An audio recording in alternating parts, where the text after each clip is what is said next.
on ensimmäiset oireilut ehkä alkanut 7-luokalla on niin kuin epäilys. Että on ollut ensimmäinen tommonen debisvaihe. Kuka niin kuin aloitti ekana nämä niin kuin epäilyt? Oliko se sinä vai sun läheiset? Vai? Mun läheiset huolestu ensin ja sitä kautta niin kuin koulun kuraattorille ja psykalle juttelee. Ja Joo.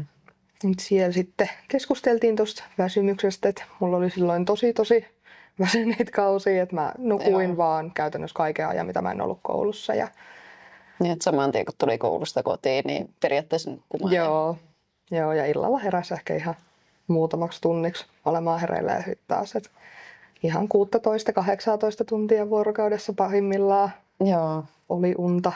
No siinä varmaan oikeasti läheisetkin on niin kuin alkaa miettiä, että ei ehkä ole sitä niin kuin sinua. Joo, ehdottomasti herätti kyllä huolta, että silloin poissuljettiin niin kuin vähän kaikki muu ensin, että voisiko olla jostain muista jutuista, mutta sitten päädyttiin just niiden tutkimusten kautta, että ehkä semmoista mielenterveydellistä ja sitten sitä kautta lähti etenemään. Millä tavalla se sitten eteni? Mitä siinä niin kuin oli kaikkea?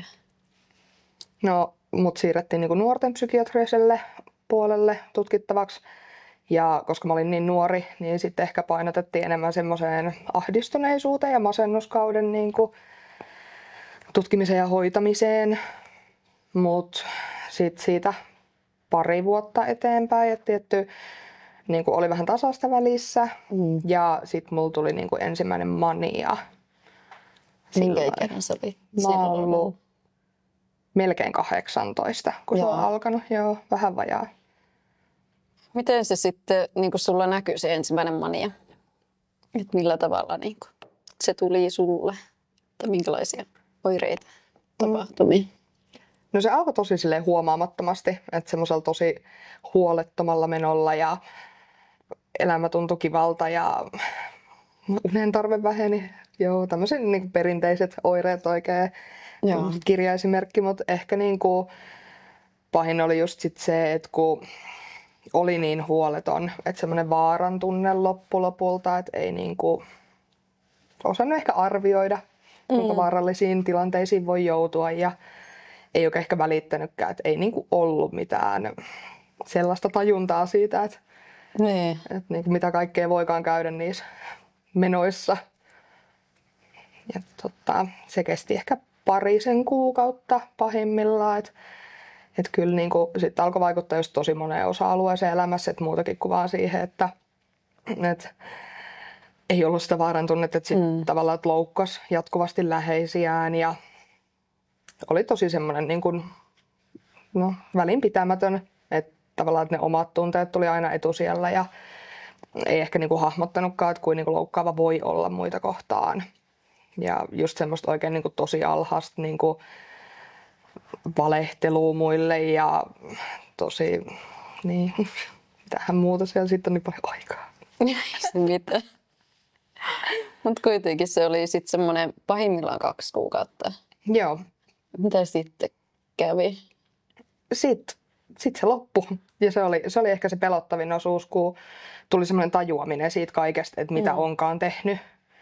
Että miten niin kuin, no just loukkasi kaikkia. Ja se pelotti eniten, että miten niin kuin saa kaiken rullaamaan taas uudestaan. Et mähän silloin maniassa aloitin 3 työtä ja lopetin ne kaikki ja hain kouluihin ja kaiken maailman. Joo, niin että siinä niinku koko ajan niinku keksi jotain lisää ja niinku koko ajan piti olla jotakin. Joo, niin sitten piti niinku niitä korjailla sen jälkeen. Et oli just niinku tosi monen niinku resursseja vienyt siinä ihan niinku jo muiden ammattilaisten ja sit niinku ystävien ja läheisten. Ja se sitten oli ehkä hankalin, että piti niinku myöntää ja pyytää anteeksi ja että se on niinku tosi pelottava vaihe. Joo. No miten sun läheiset reagoi tähän? No ihan hyvin lopulta. Totta kai siis paljon keskusteluja, paljon sovitteluja. Mullahan siihen manian loppuun sovittiin tämmönen väliintulo niin kuin ihan ammattilaisten kanssa ja siellä oli sitten mun kaikki läheiset ja kaikki mun elämän niin semmoiset työntekijät, mitä sitten silloin sattuu olemaan, niin tulivat sinne ja toivat tätä huolta esiin. Ja sitten siellä niin kuin käsiteltiin kaikki, että siinä oli ihan siis ammattilaiset vetämässä sitä Joo. niin kuin väliintuloa meille. Että ei sitten ehkä siinä kohtaa riittänyt vaan semmoinen kahvipöytäkeskustelu kotona. Miltä tämä tuntui susta, kun yhtäkkiä niin kun siinä on koko sun periaatteessa niin kun lähipiiri ja ammattilaiset yhdessä? Pahalta. Kyllähän se, siis totta kai, että kun moni ihminen kerääntyy kertomaan sulle, miten sä oot loukannut niitä, niin eihän se niinku kivaa ole missään nimessä. Mutta tavallaan myös tosi kiitollinen siitä, että tommonen tuli, koska en tiedä, oltaisiko ehkä kaikkien läheisten kanssa saatu niitä kaikkia asioita käsiteltyä itsenäisesti myöskään. Niin. Että se oli niinku hyvä semmoinen, missä niinku kaikki tuli selväksi. Joo. Niinku, että kaikkien kanssa niinku on pakko niinku kohdata nämä. Kyllä, joo. Ja sitten just kun oli ne vetäjät siinä, niin ehkä antaa myös kaikille tilaa puhua. Ja sitten siinä on vähän just semmoinen erotuomarimeininki, että ei sitten ehkä ihan pahimpia kommentteja välttämättä. Totta kai myös ymmärrän, että mun läheisiä on varmasti suututtanut se kaikki. Että kun se oli just tosi sellaista menoa. Mä en oikein tiedä, miten sitä kuvailisi. Niin, no vaikea se varmaan ehkä itse kuvaillakaan. Miten asiat lähti sitten sen jälkeen etenemään? Sitten me sovittiin tietyt pelisäännöt siellä. Se oli siinä väliin tulossa semmoinen tavoite, että on semmoiset rajat, mihin kaikki niin kun suostuu. Ja tavallaan, että jos niitä lähtee ylittämään, se kuulostaa ehkä vähän karulta, mutta jos niitä lähtee ylittämään, niin sitten ollaan niin kuin omillaan. Joo. Että tavallaan, että samalla tavalla kuin, tai niin kuin kenenkään ei tarvitse sietää kaikkea. Että on ihan ok myös vetäytyä noista tilanteista. Ja niin kuin silleen, että Nyt siinä niinku käytiin niinku myös sun rajoja, joo. että myös läheistä. Joo, semmoiset, mihin me niinku kaikki yhdessä pystyttiin. Joo. Et vähän sellaista niin, soutaa huopaa tyylistä vähän. Et Vähän niin kuin uusi parisuhde, että nyt mietitään nämä, että mitkä Niin. meidän rajat on. Tai niin kuin vähän tämä, että mä oon tottunut tällaiseen ja sä oot ehkä tollaiseen. no, semmoista kompromissien tekoa kaikkien omien niin kuin ajatusten sisällä ja niiden yhdistelyä. Ja Mutta tässä välissä siis ei vielä tiedetty, että sulla on niinku kaksisuuntainen. Mutta oliko se niinku jo, että nämä ammattilaiset niinku vähän osas niinku arvella sitä? joo, tässä välissä sitä diagnoosia niin alettiin rakentaa. Että sit mulla tuli semmoinen osastojakso siitä vähän eteenpäin. Niin siellä sitten lyötiin lukkoon kokonaan diagnoosi, että Joo. Kuinka pitkä tämä osastojakso oli? mä olin niin kuin päiväosastolla kuukauden verran, olisinko ollut, niin siellä sitten kaikki hoidettiin. Ja Oliko se niinku selkeä sun kohdalla, että nyt on kyse niinku kaksisuuntaisesta? no joo ja ei, että siellä oli tietty kaikkea muutakin taustalla ja sitten ne nuorisopsykiatrian puolella tehdyt niin kuin diagnoosit tietty piti sitten vähän poissulkea, että onko ne sitten sitä vaan jotenkin tosi kärjestyneenä vai onko se sitten kaksisuuntaista. Et vähän kaikkea mietittiin ja silloin sitten diagnosoitiinkin kaksisuuntaisen lisäksi muutama muu semmoinen. Joo. No miltä tämä tuntui, tämä diagnoosin saaminen?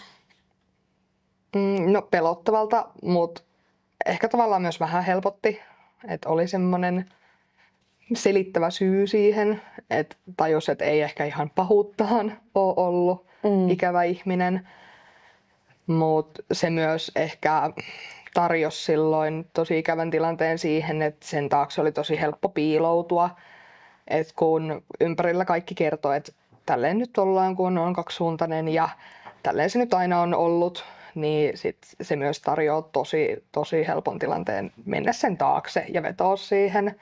Niin, että minkä takia käyttäytyy näin, niin on se diagnoosi se. Niin, joo, että kun semmoinen oletukset on kaksisuuntaisen ympärillä on niin kuin vahvat ja siitä ei tiedetä ehkä niin kauheasti kuitenkaan, että miten monella eri tavalla voi oireilla ja miten niin kuin vaikka kaudet painottuu ja miten remissio toimii ja kaikki tämmöinen, niin sitten ehkä silloin nuorempana se tarjosi semmoisen.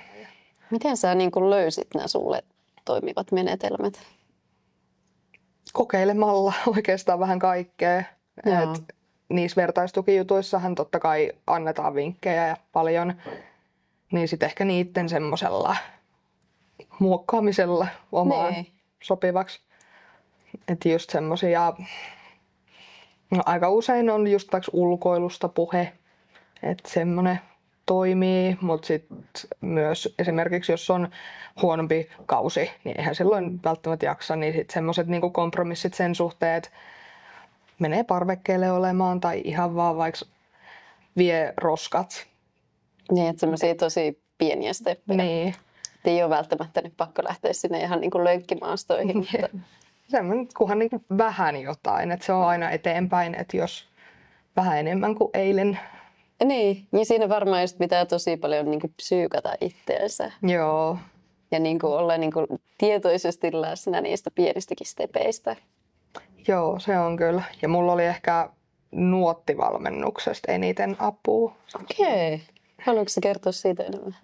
No joo, se oli siis, mulla myönnettiin niinku ammatilliseen kuntoutukseen tai tämmöiseen se. Ja mun ensimmäiset niinku tavoitteet siinä oli, että mä käyn kerran viikossa kaupassa ja se olisi aina sama päivä ja sama aika.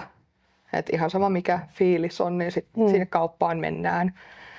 Ja tommosilla ihan pienillä jutuilla sit aloitettiin kuntoutua ja niin, semmoista rytminopettelua oikeastaan aika lailla vaan. Se oli tosi tärkeä mulle itselle, että Joo. just on säännöllistä tekemistä mutta sitten semmoista myös rauhoittumisaikaa ja semmoista, että voi tehdä jotain, mistä nauttii. Ja... Niin, että ei ole ihan semmoista niinku kunnon, niinku, että koko ajan kellotetaan koko päivä. Ei ihan sellaista onneksi vielä. Joo. Mutta se on hyvä, että sä oot löytänyt just semmoisia keinoja, mitkä auttaa itselle. Ja just että siinä on ollut tosi tärkeä apu niiden keinojen löytämisessä, niin kuin vertaistuki. Joo, se on kyllä, vertaistuki on ollut mulle tosi tärkeää. Et minkälaisia niin kuin apukeinoja te olette löytänyt yhdessä? Jotain niin kuin esimerkkiä? No esimerkiksi mulla on ollut masennuskausina se, että mun kaverit on voinut tulla vaan istua mun tyköön. Me ei välttämättä olla puhuttu mitään. Me ollaan vaan oltu hiljaa samassa huoneessa. Ja mulle itselle ehkä toimi parhaiten myös se, että mä pelaan. Niin sit se semmoinen sosiaalisoituminen ei vie ihan niin paljon voimia. Että sit voi vaan keskittyä siihen peliin tai sit voi jutella muitten kanssa. Nyt sä niinku online pelaat? Joo. Okei. Joo. Ja sitten siellä pystyy niinku samalla chattailemaan, tai onko teillä niinku, että te puhutte? Joo. Joo. Et siitä on ollut kyllä mulle itselle ainakin tosi paljon just, että siitä tulee sitä sosiaalisoitumista, mutta sit voi myös olla yksin ja rauhassa. Niin, siellä omassa kuplassa se periaatteessa. Siitä on ollut kans apua. Joo. Sä puhuit siitä, että sulle niinku vertaisryhmät on tuonut enemmän ja mitä sä niinku ajattelisit niinku nykypäivänä, että jos sä nyt saisit diagnoosin, että minkälaiset niinku on tänä päivänä kaikki mahdollisuudet ja tuet ja muut? No mun mielestä nykyään on enemmän tarjolla, että on semmoinen tietoisuus lisääntynyt ja halutaan vielä enemmän lisätä. Ja on enemmän just vapaaehtoistoimintaa tämän aiheen niinku ympärillä, että mun diagnoosista on niin pitkä aika kuitenkin, että ei silloin oli muutama vertaistukiryhmä ja niihinkin otettiin muutamat ihmiset vaan kerralla. Et nyt on ehkä paljon avoimempaa toimintaa ja tosi matalan kynnyksen toimintaa enemmän tarjolla. Joo. Ja just esimerkiksi verkon kautta on mahdollista saada tukea näihin, niin se on ollut iso edistys mun mielestä. Se kyllä on hyvä ja koetko sä, että niinku nämä on niinku helppo löytää? Kyllä mä koen, että on silleen ihan ehkä muutamilla sanoilla, kun googlailee, niin varmasti löytyisi. Joo. Ja just on tosi valtakunnallisesti levittäytynyt toimintaa, niin se on tosi kiva. Se kuulostaa hyvältä. Eli apua on saatavilla. Kyllä. Se on hienoa. Ihanaa. Mut siis oliko sun helppo saada sitä apua sitten? Että miten kauan sulla meni vaikka, että sä kävit jonkun kanssa juttelemaan ennen kuin sä pääsit niin kuin vielä jatkotutkimukseen? Että kuinka ripeästi siinä meni? No alaikäisenähän paljon helpompaa tietty, mutta sitten täysikäisenä, kun vaihtui toi poli, niin siinä oli monen kuukauden odottelut ensin. Monen kuukauden? Joo. 3 kuukautta vai 4 taisi olla ensimmäiseen aikaan. Ja me nähtiin sitten sen työntekijän kanssa kerran puolessa vuodessa ehkä. Joo. Et se oli kyllä, hän oli tosi työllistetty ja et ei ehkä ollut sellaista tukea niin kuin niihin, että jos olisi tullut jotain tosi akuuttia, niin sitten ehkä sieltä omalta työntekijältä ei olisi saanut sitä heti apua, vaan nimenomaan sitten olisi pitänyt mennä vaikka päivystykseen ja sitä kautta saada uusi työntekijä. Niin, että siinä olisi sitten taas niinku, vähän niin kuin katkennut se hoitosuhde. Niin. Ja päivystyskään ei kuitenkaan sitten esimerkiksi ota vastaan ihan silleen tietenkään heppusin perustein näissä. Että täytyy kyllä olla sitten tosi niinku huono tilanne jo. Minkälainen, tai siis kuinka nopeasti sä niinku kokisit, että ihminen, jolla on näitä kaksisuuntaisen niinku oireita tai semmoista käyttäytymistä, että kuinka nopeasti olisi niinku hyvä saada sitä apua ja hoitoa? Heti. Oikeasti siis ne tilanteet muuttuu niin nopeasti näissä, että kyllä niinku, itse koen, että ehkä viikon sisään on vielä aika hyvä.